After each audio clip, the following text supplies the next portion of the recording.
అత్యున్నతమైనటువంటి వ్యవహారాలు ప్రజల తరఫున మాట్లాడేటువంటి సభ అధ్యక్ష.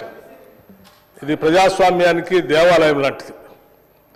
ఇటువంటి ఉన్నతమైనటువంటి సభలో ఈ సభ నడపటానికి సభాపతిగా మీరు అక్కడ కూర్చొని ఈ సభలను నియంత్రిస్తూ ఆర్డర్లో పెడుతూ సభను నడిపేటువంటి పూర్తి సర్వ హక్కులు భారత రాజ్యాంగం మీకు కల్పించింది అధ్యక్ష. ఆ వేదిక పై నుండి అనేక మంది మహానుభావులు, గొప్ప గొప్ప వ్యక్తులు అక్కడ కూర్చొని ఈ రాష్ట్రంలో, ఆనాడు ఉమ్మడి రాష్ట్రంలో కూడా ప్రజాస్వామ్యాన్ని కాపాడటం కోసం వారు ఇచ్చినటువంటి నిర్ణయాలు సభ మొత్తం అంగీకరించి వాటిని ముందు తీసుకుపోయినటువంటి ఉదంతాలు కూడా ఉన్నాయి అధ్యక్ష.